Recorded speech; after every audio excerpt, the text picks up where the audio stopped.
I'm Lisa Berry. Arlene Schofield. My name is Shireen Snow. My name is Carla A. Miles. Diana Camuto. This is Christine Dunford. I'm Me Eden. Caroline Macy. This is Walker Fannin. Lydia Camille Dixon. I'm Sarah Dates Woodham. My name is Linda Preston, and you're watching the Keith Andrew Network.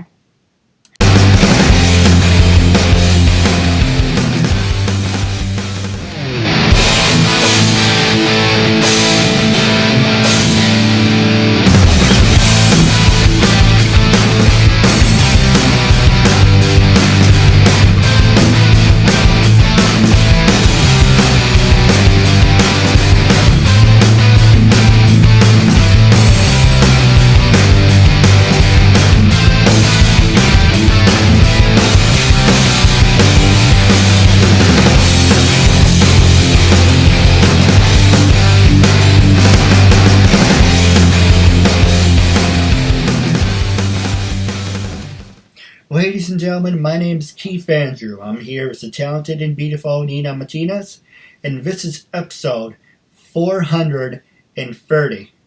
That's right, we officially did 430 episodes of the Keith Andrew Network. And now, for people who want to know what's the deal with the belt, the joke is trophy for me. Over the years, I wanted to get a trophy for myself, so I could have gotten, Season 1, or I could have gotten Season 2, and little small dinky trophies, and then put them in the closet and forget about it. But I like the fact that you can go to their websites, crowns.com, they make custom trophies. And I like the fact they have wrestling belts. And I custom made this whole thing. Originally I was going to go for an American theme, the whole red, white, and blue. And it's that's too tacky. And then I was like, Canadian thing, that's great, but I'm not Canadian. Maybe one day I will move to Canada, but not yet. So I'm like, well, I like stars, and I like the red, and I want to show off my logo. And I'm like, well, how can I combine it? Logo, I'm a wrestling fan. Hey, why not make a wrestling belt? I do impressions too. Occasionally, sometimes they're funny, sometimes they're hit and miss. But it's like, hey, I'm a wrestling fan, why not? And so this belt is a symbol of 4.5 years. This June will be officially 5 years, and this represents 5 years of hard work, day in, day out. Doing things. By doing things, I promote myself. I look for guests. I bend over forwards and backwards for people to work around their schedule. And I'm showing you, look at what a kid that's labeled handicapped, retarded, mentally challenged, disturbed, whatever you want to throw at me. Look at what I'm capable of doing with a learning disability. And at the same time, I'm able to turn myself into an example for anyone out there dealing with a disability. That labels don't dictate who you are and who you're going to be. And that goes to my slogan. The whole point of my talk show is to show people that even with having a learning disability, I can still amount to something. And at the same time, I'm able to turn myself into an example for people out there dealing with any types of learning disabilities and disabilities that you should never give up and you should prove people wrong. Show them that labels do not dictate who you are and who you're going to be and how you got to live your life. And you got to prove to them you can break the labels. So hashtag break the labels. So with that being said, I'm going to put this away. I don't want it to be like a distraction for myself. But the whole point of my show, I interviewed actors, actresses, models, CEOs, professional wrestlers, dancers, cheerleaders, people with disabilities, people without disabilities. I interview everyone, and I'm proven, hey, I never went to college. I don't have a special bachelor's or BAs or whatever. But look at what I created on my own. So if I have to die, I would like to be remembered as saying, hey, Keith never amounted to anything, but I'm thankful he gave me this opportunity. But he made a difference. Or he invited me to be on his show. I would like to be remembered for something, and that's one reason for the show. Also, also a birthday wish. Yeah, that's a completely other different story. But with that being said, half hour, 37 minutes of your time, you're supporting a good cause, making a new friend out of it. And with that being said, what can you tell us about yourself? Okay, well, like I said, my name is Nina Martina, and I am a model and an actress. I live in California. I live in Central Coast. I've been doing this probably about 6 years now. I had a previous occupation prior to this. I was in the beauty business. So I was a makeup artist, an esthetician, massage therapist, and all that good stuff. And I loved that trade. It was great. But as my kids grew up and I kind of became that empty nester and had some time for myself, then I was kind of recruited and approached to be a model and to kind of tell my story about having gone through a huge transformation of where I lost like 100 pounds. And so that's sort of how it started. And I really liked that. And it was fun. Learning to model and to do runway work and do different things like that. It was a lot of fun. And then that sort of segued into the acting part of it, which I really hadn't thought about initially, but again, was sort of encouraged that should be something that I would look into. So I did that, and I worked the first couple years. I really worked mostly in like the San Francisco Bay Area, which is a much smaller film market. Lots of industrial and commercial. They do have, features and some TV shows that are up here, but minimal, not a lot. Okay. So consequently, if they're casting for somebody that looks like me or that's my age or that sort of thing, you tend to see the same people sitting in those waiting rooms trying out for it because the field out here, the industry out here, you get to be like this big trout in a little pond. So they're probably going to catch you. They're probably going to pick you. Okay. As of about a year and a half ago, I was signed by another agent that wanted to represent me down in Los Angeles area. And so I started to commute down there to do auditions. And it's a very different market. It is very vast. There you are a guppy in the ocean as far as people trying to catch you or find you or discover you or whatever you want to call it. But it's a great experience, much better choices of work and that sort of thing. Obviously, that is where you go. You want to be on TV. You want to be in a feature film. You want to make a name. You want to learn, whatever. And that's also what I would say in the past year and a half that I've been very fortunate to accomplish, I would say, is to work with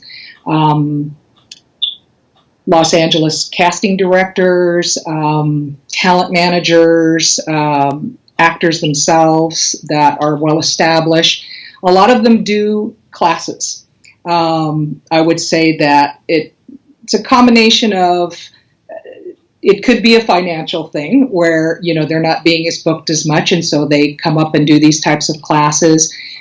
A lot of it is just their own personal passion. For a lot of the casting directors, I think they get a lot out of the notion of helping other actors and also creating a bigger database for them to draw from. Okay, now understand that you don't take the classes and say, oh, okay, I spent this money and I'm going to go take this class and you're going to put me in a movie, right? Because it doesn't work like that. And there's actually a lot in the industry that discourages that. They get in a lot of trouble and things like that because people have tried to sue and say, look, I paid all this money and I did these classes and you never cast me. Okay, well, that's not what it's about. Okay, and certainly if somebody goes into it with that, they are going to be sadly mistaken. Of course, do your research and make sure that the people that you are studying with are legit, that they know what they're doing. Some of the people I've had the privilege of working with, Kate McGregor-Stewart, who is a fine actress in her own right, but also is an acting coach. And in fact, one of her clients is Marisa Tomei, and that is who she coached into her Oscar. Okay, so she's amazing. I got to work and continue to work with Matthew Berry, who is a A-list casting director. He lives in Los Angeles, but he does come to San Francisco and has been working with San Francisco actors up here for about a year and a half now. When I say A-list, I mean he casts for all kinds of things. I mean, he cast for The Notebook, Con Air. He cast Jamie Foxx's latest movie. He virtually discovered like Rachel McAdams, and so there's a lot of people that he's definitely helped, and that he's have seen what they have the capacity to do, and by casting them, giving them chances and that sort of thing. But again, his job is not to say, take my class, pay money, and I'm going to put you in a movie. That's not what this is. This man is teaching us, what are we looking for when you come into that audition room and we want to cast you? How are you going to stand out from the thousands and thousands of submissions that we're going through? Like that. Okay? So this is part of what he's teaching you, aside from the actual craft of acting, which I will say there is a difference between learning auditioning and learning acting. They're two different things, okay? And so that has been incredibly valuable and really wonderful, and that's been a really great ongoing class that I still continue to take. Kirk Baltz, who is an actor in and of himself, he's probably best known for Reservoir Dogs, Quentin Tarantino. Yes, he was the detective that gets his ear cut off. Very bloody scene. Yes, so that's kind of what most people know Kirk Baltz from, but he's done many, many more things as well. And he is a fine acting teacher. A lot of these acting coaches will often draw from Meisner, Stella Adler, that sort of thing, which are very reputable teaching methods, that sort of thing. So I've done that, and George Gallagher is another fine actor who teaches and does that technique as well. And Ryan Glasgow, who is a talent manager in Los Angeles. Again, lots of A-list people, William Shatner, Farrah Fawcett back in the day, all kinds of different people. I think even Zac Efron at one point he was managing him. So again, these are classes that are ongoing that I take. They are to sharpen my tools as an actress, hopefully not only within my method, but in my professionalism as I audition. They connect me within a tremendous community of great creative actors out here and filmmakers and different things. That's invaluable in itself. And these classes, of course, I learn from the teacher, but when you're watching 10, 12, 15 students go up and do their scenes, I mean, it's great. It's like being at the movies all day. I mean, it's like watching theater all day. I mean, it is amazing, and it's fascinating, and I learn so much just even from that, not just from the actual, teachers and what they teach. I mean that in good and bad ways. I mean, you learn and go, oh my gosh, that's so amazing, I want to do that. Or, oh gosh, don't do that. That's horrible. Oh my gosh. Not that you actually say that out loud, but you know what I'm saying. It's like sometimes when you watch somebody really crashing and burning, I've done it. I know what that's like. Okay, so I know that those are learning things, okay? And when you take those classes, yeah, I mean, if you're concerned about, I'm going to look dumb or I'm going to do this, well, you might, okay, but you're not going to get a lot out of it if all you're doing is worrying about that. That's a big part of it, is you got to let go, just be in that moment and become that character. It's all about not acting. I know that sounds so, cliche, but it is. It's not about acting. It's about being. and being in that moment. So that has been tremendous for me in the past 18 months or so of just being able to do all of that. I really do feel like it's taken me up to another level. We'll see. It's pilot season right now, so hopefully my agent's going to be getting me lots of auditions. This first quarter of the year, you get a lot going out right now because they're filming. They're filming for the pilots and everything like that. So it's been great. I mean, I really enjoy it, and I guess I would say, too, for those that are pursuing this, and particularly if they want to go down in LA, be sure that you know what you're doing, take good classes, get well informed. Hopefully you have a good agent, possibly even a manager if possible. Those all make a difference. Social media is huge. It's a big thing now, which it never used to be. But you can look at that as two different ways, double-edged sword. Some people are like, oh my gosh, I have to do all this tweeting and Instagram and this and that.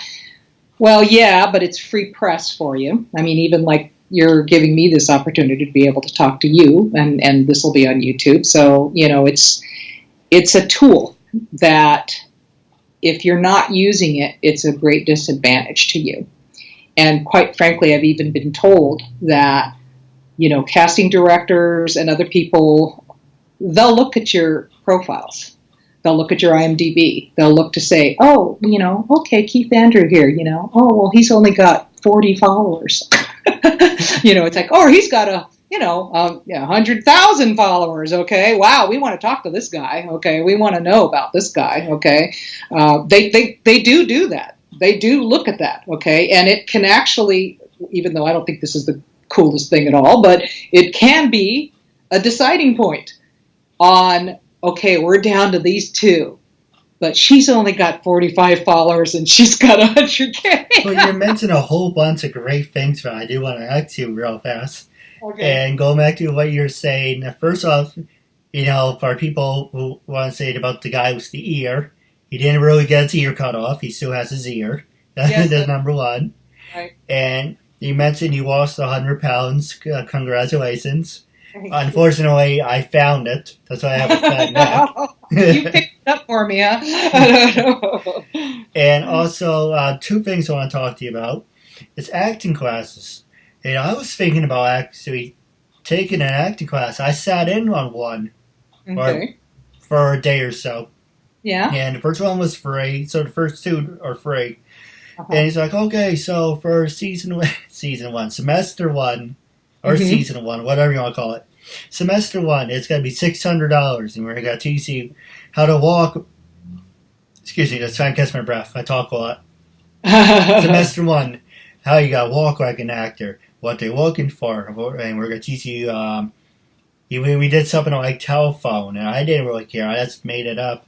And the guy told me something like, oh, there's cookies in the next room. I said, there's shit in the next room. And that's like, I'm not giving you $600. So I just wanted to get the hell out of here. So I just like, can we just move this along, Sally? And then it's like, okay. And then you get a will certificate saying you're now certified to work anywhere. Sorry, that's my West Point job. So basically, I went to West Point. That's a different story. Don't mind me. I'm like a hamster on a wheel. And so it's like, you're saying, like you said, you spent this money. You shouldn't be on these great movies. But you get to a will certificate saying you completed course one. And I was like, okay, $600. I guess I can swallow it. But then he said course two was going to be $2,400.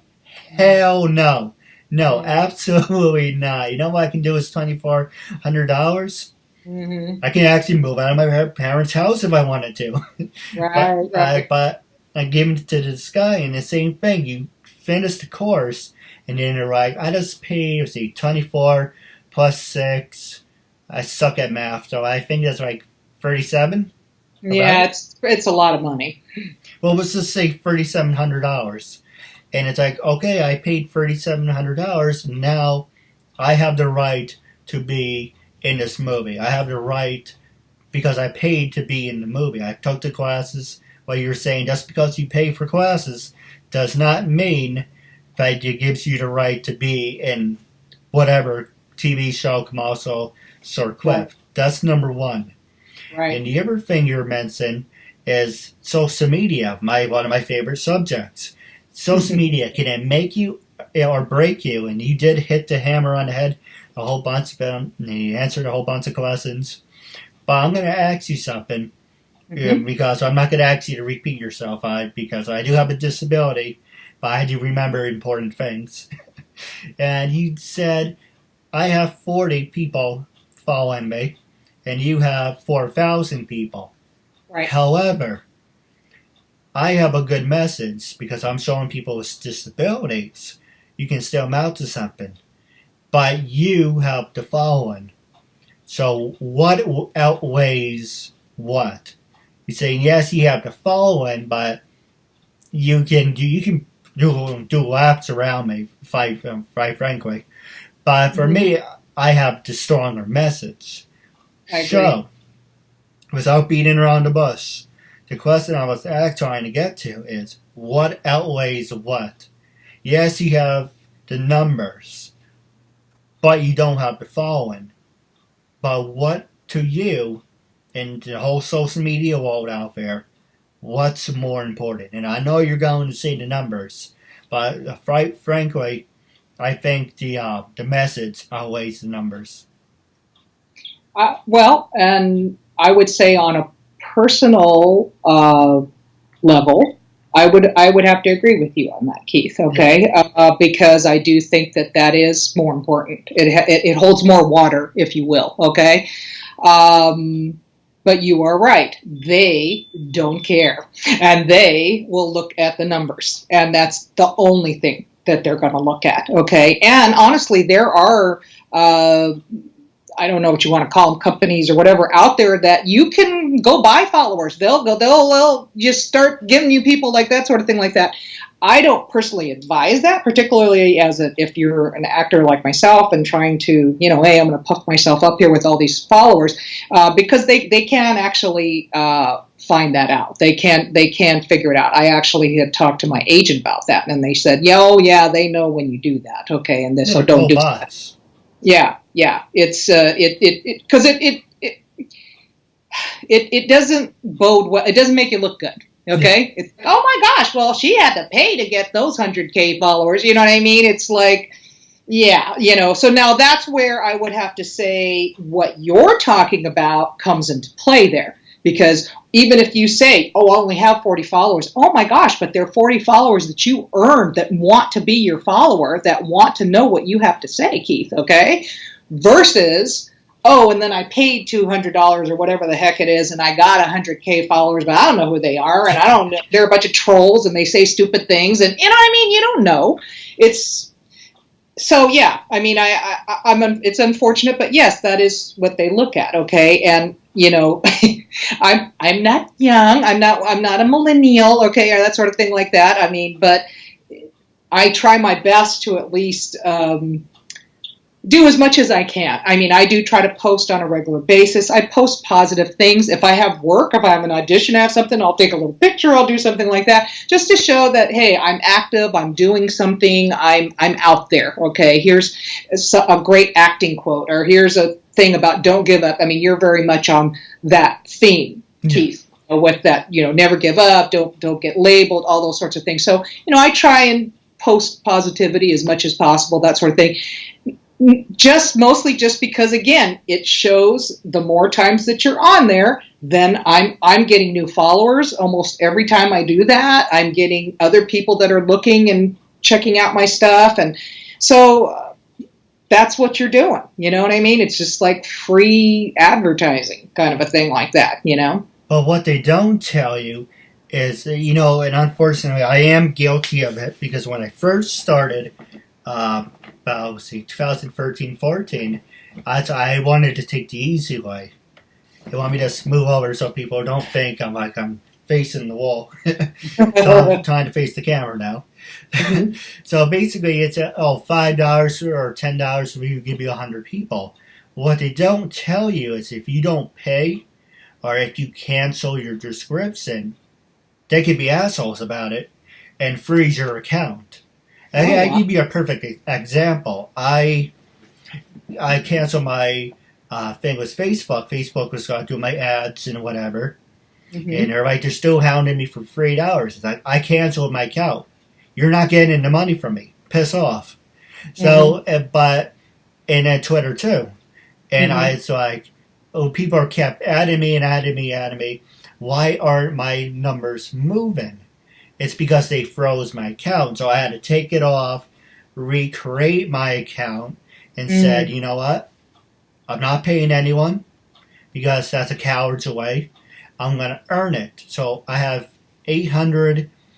I had 895. Now it's dropped to 886. But I earned that 800 and Bubba number of people following me. I didn't have to pay for anyone. Right. And most of those people are people who I interviewed.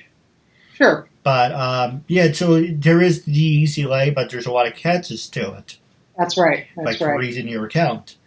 But it's kind of like, people call it grunt work, but I find it more satisfying doing it myself because I'm saying, this is what I did. I didn't take any shortcuts. Well, and you can rest assured in your heart that, like you said, you earned those, Keith. It's not like, oh, well, I paid to do. You know what I mean? So however many you have is however many you have. And the fact that you've earned those people, I think that that's worthwhile. I don't have that many followers, but my thing was to try and be over, I think I wanted to be like, okay, if I could get like 500 by the end of the year, well, that didn't happen. But that's okay because I still was able to garnish more people. I just realized that the algorithms of when you post, and if you're doing it on a consistent basis, you will get followers. People will continue to start, especially if you're hashtagging particular things where they're going to look. I hashtag Nina Martina, I hashtag Actors Life, that sort of thing, which a lot of actors put stuff for Actors Life on there. So again, if they just go onto that hashtag and look at stuff, they're like, oh, okay, all this stuff that just kind of comes up. So, and I agree with you completely on that. As far as whatever few followers I have, I'm proud of the fact I got them legit. I got them because somebody asked to follow me. It wasn't because I paid some money or something and said, hey, come, I got 1,000 followers or something like that, So, it's an industry and it's a machine, and you got to know how to work it. Okay, at least it helps. It's to your advantage if you do. Again, particularly going into the LA market, a lot of people, not just women my age, they've been doing it a long time if they're already as old as I am. Okay, whereas I'm pretty much a newbie in comparison. Okay, so they have not only the experience, but they have a lot of the contacts and networking because, how should I say this? You almost need to like pop your cherry when you get that good role that like is your crossover role. Maybe it's a guest star on a show or it's this or that. I mean, a lot of times there's commercials and print work and stuff, which is great. I did a pharmaceutical commercial. It was great. I got paid a lot of money and it was great. I'm probably going to be there on the side of a bus going like this, but, to me, that's not really quote unquote acting. I mean, my preference would be to be on a show, to be in a film, that sort of thing like that, of course, but you don't say no when somebody comes along and says, hey, I'll pay you X amount of money to go be in this commercial. You're like, okay, you don't say no. You got to look at, what are your objectives in terms of what it is that you're trying to do. Realize that you're marketing yourself, you're branding yourself. All those things do come into play. Okay. The other thing is right now, especially after the Golden Globes, oh my gosh, I totally think 2018 and maybe the next couple of years, this is really the year of the woman. Okay, there's going to be a lot more female-driven shows and movies. There already is. they're there, okay, and they're actually succeeding and doing really well. I live in Monterey, where they filmed Big Little Lies, the Reese Witherspoon, Nicole Kidman, Laura Dern. That was a big deal. They raked up. That was their first whole female production type of thing that they did. They did amazing on that. Okay. You have Frances McDormand, who just did that. You know, I actually predicted that 3 billboards outside Ebbings, Missouri, that could very much be Best Picture. I'm kind of saying that one. And then you have, lots of other studios that are trying to come up that are doing more female-driven type shows. I'll give you a couple examples. I think it's USA does Queen of the South, which is an amazing show. It's like Narcos, but all females, particularly females, okay, with drug cartel and everything driven through that. Claws, which is, I think, a Netflix. I'm trying to remember exactly the network on that one. But anyway, Niecy Nash, who was in Reno 911, she's the lead in that. She claws, meaning like fingernails, claws, that sort of thing. So she owns a nail salon, and she has all these women that work for her, and of course come in, and there's all these backstories on all of these characters, as well as the backstory of beyond just what that nail salon is all about. Okay, so I'm just giving, those are just a couple examples of these shows are doing really well. Queen of the South is already on its 3rd season. The Claws is on its 2nd season already, and because it's cable, you can show nudity and cuss and do a lot more, broad spectrum. You don't have to be so freaked out about Nielsen ratings like network does. You have a lot more freedom to be able to do those things. And so the content and the types of things that are going out there are just phenomenal right now. And Amazon and a lot of these other things, they're very hungry for content. So you have a lot of people just throwing themselves in the game. There's that Master of None was one that just recently came out. That's an amazing show.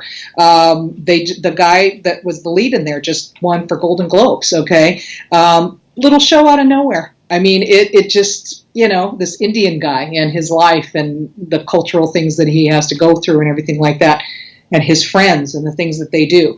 Excellent show. Again, I'm just saying, there are just so many shows out there that, I'll tell you honestly, it is the millennial age that is creating a lot of this. My age group, we used to come home on Saturday to watch Saturday Night Live. Before we had a VCR or a DVD to go do that, and even then we probably still would come back. Oh, I can't go out. I got to go watch my show. This is how we grew up. I mean, and in the 50s, Ed Sullivan or something. You stayed home. You got to watch the show. Okay. This is not it like that anymore. Okay, in fact, network TV, I think, is going to be a dinosaur and go by the wayside pretty soon. And I think ABC and CBS and NBC already know it, because you can go online and watch anything on ABC.com or NBC.com. All this cable, all this content, all these big shows, Netflix and chill, binge watching, that stuff is real. And that is creating and changing the industry as we know it. Okay? People will say, well, I'll watch it when I want to watch it. I'll DVR it, and and then I'm going to watch the whole thing all this weekend or whatever, and just go through the commercials or whatever it is. Millennial age is creating that, okay? Because they're the consumers, all right? I mean, there's still us out here, the old dinosaurs that are still want to have the things the way we do it. We still like to have books instead of Kindle. We still like to have papers and magazines instead of stuff online. So there's still that, and that will be there for a while. But as you guys keep coming up and becoming more of the mainstream demographic, all that stuff is already pointing towards all of that. Television and entertainment and all that stuff that we know, it's really changing. But I'll tell you what's exciting for an actor is so much opportunity to be on so many different things, okay? A huge spectrum out there of unknown people that you're like, well, who's that? It doesn't matter, because if your show's good and your content's good and people want to watch it, they'll find out who you are, okay? And so that's really exciting. I find that tremendously exciting as an actor, to just be able to know that there's a lot out there. And I know that you've interviewed other people too that are filmmakers or that are actors and filmmakers. And this is, again, very much par for the course. You see that a lot. Oh, I'm a writer as well. Oh, I'm a filmmaker as well. Oh, I do this. Well, again, it's because rather than wait around and hope and pray I get an audition and get in a part someday, you're like, dang it, I'll just go out and, create it, all right? I'll go make the damn story and star in it myself, okay? Which is actually what that Master of None, there's a female that plays his friend in there. She's a lesbian friend of his. She wrote it. She wrote the whole freaking thing. She did everything, and she stars in it and everything. So a lot of that happens. Now, some of it, is it good? I don't know. Sometimes, maybe. Not always. I mean, my gosh, another case in point. You've heard of the James Franco movie Disaster Artist. Yeah. You've heard of that? Okay, so that guy that made that horrible movie, The Room, I mean, he's got the last laugh on this, because that's exactly what I'm talking about. This guy put all this money together, starred in this thing, did this whole thing. Everybody was like, oh my gosh, it was so horrible. But it's become like the horrible movie everybody wants to watch, and now they have this other movie that they've done about it. So there you go. Perfect example right there. No, absolutely. I do have a couple questions for you off the air. Wrapping up our segment.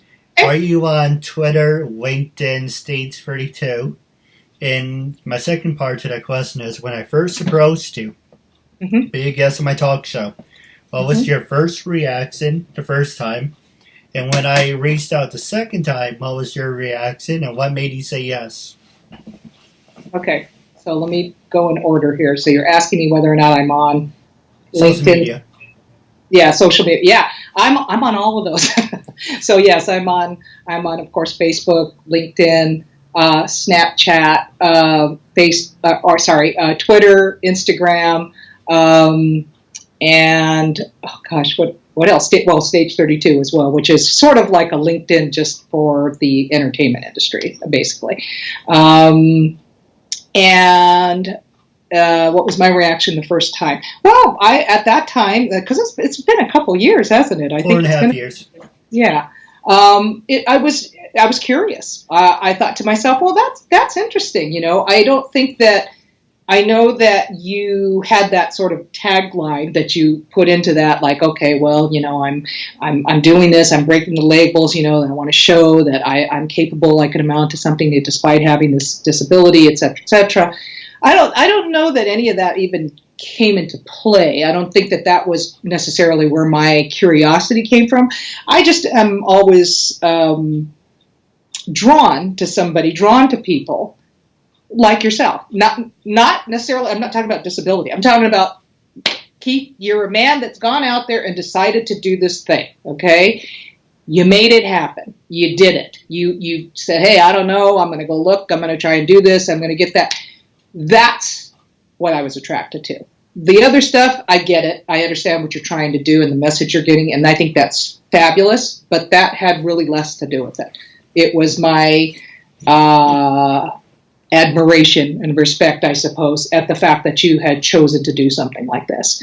And then you asked me recently, and I knew that I didn't know about all the stuff that you had told me. You kind of refreshed me that, I had this happen and I had to take it down and this and sort of thing like that. And so I went, oh, okay, but then I went back and I checked up on your stuff. Looked at your YouTube. And I could really see that you had evolved, I guess is a way that I want to put it, okay? You were more concise on different things. You really, I felt like you evolved. I guess that's the only way I want to put it. Improved is not quite what I would put it at, because it's not a matter of, you weren't any good and you're good now. I don't see it that way. I see it as more, you're growing and you're getting it and you're going, okay, this is how I want this to be. And I really liked that. And again, so based upon that, I went, yeah, good. Yeah, I'd love to do that. And I enjoyed the idea of being able to talk to you again and be able to share with you kind of what's been going on with me, because it's been kind of an exciting 2 years. So, Now, two things I want to talk to you about real fast, and I have a couple questions off the air. Okay. And so the first one is when I first started, it's what you saw on the camera. It's pretty, wait, hang on. Can I get you back on here? And there you go. So when I did season 1, my camera picked up what you see right here. Got it. And then season 2 was, okay, here's the camera. It's going to pick up what the computer's seeing. And I didn't want to be seen. And people are like, wait, he wants to do a talk show, but he doesn't want to be seen? What kind of shit's that? That doesn't even make any sense. Well, I want to be a talk show host, but I don't want to be seen either. I don't want to put a sheet over my head. So I said, okay, if I said freedom of speech, self-expression, don't mind me. I have no filter. But then I'm like, if I really want this to be taken seriously, I have to put myself out there. And about season 3, I had shirts like this. Then season 4, it's more laid back, like the shirts you were wearing. Mm-hmm. And now I actually started creating my own items. So I have more of a professional look. Season 6 may go back to me just wearing the KeithAndrewNetWork stuff. But well, let me give you 2 bits. I really like this shirt on you, and I love this color on you. You look really handsome. I think it looks really good with your skin tone and your hair. That's just my 2 bits. Very good style and color for you. I think it looks excellent. Each episode, I try to do like different shirts. I have a blue, I have a yellow. I'm trying to make a rainbow collection.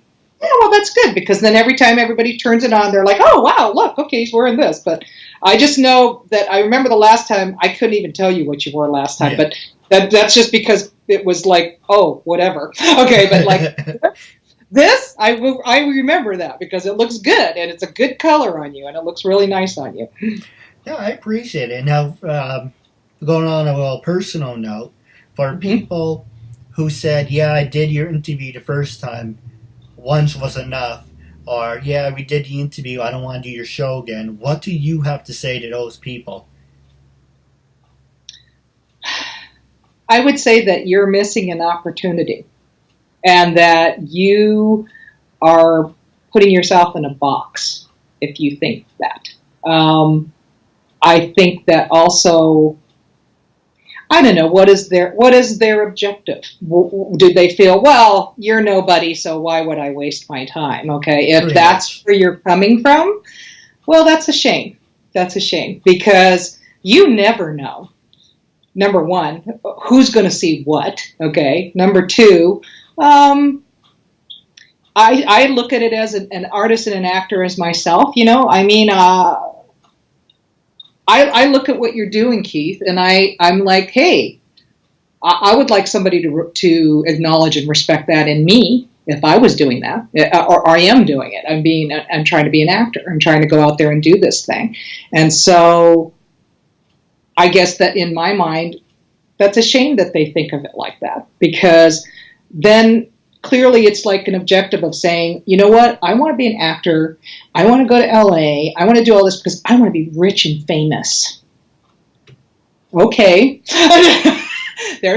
That's okay if you want to do that, but and I guess there are people that do it, but I'll tell you, probably 99.9% of the people that I know that do this, and even ones that have been quite successful at it, they will all say, don't do it then, if that's what your objective is.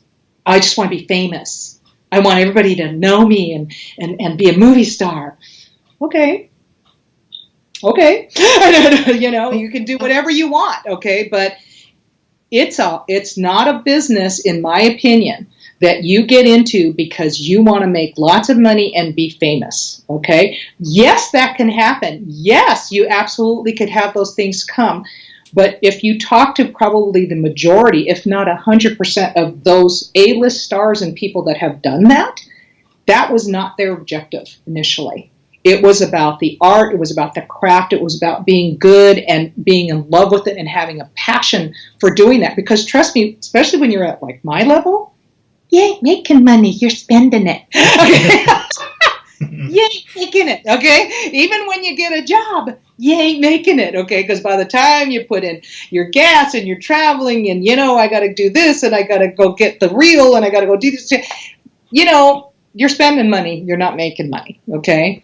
But if you feel that your objective is, look, this is my passion, this is what I want to do, and I do want to make a difference, just like how you think, Keith. That's how I feel about acting. I want to be able to make a difference. I want to be remembered for something. I want to know that time will go on and they can look at a performance of mine and feel emotion and be moved or something, I get what you say. I really do understand that, okay? And so that's where my objective and where my drive comes from. And yeah, okay, you want to be famous and movie star and all that stuff. Okay, well, whatever. I mean, great if it happens. I ain't waiting and holding my breath for it, but that's okay, Remember what they say. You're going to meet the same people going up as you're coming back down. Amen, brother. Now stay tuned. Stay tuned. I do have a couple questions off the air about wrapping up our interview segment. Okay. It was a real honor and privilege to have you back on the show, and I'm looking forward to part 2 down the road. All righty. Thank you. Thank you so much, Keith. Me, Mark Medley. Hi, everybody. This is Mark Neely. Barry Pavick. This is Peter Bruno. My name is Kyle Collier. This is Julio Santiago, better known as Dynamite. I'm Richard Epcar. Orange Chow. This is Kerrigan Mahan. This is Goldar. And we both support Keith Andrew. My name is Ron Wasserman, and I am supporting Keith Andrew and what he is doing, and you better do the same, or I'm gonna come kick your ass.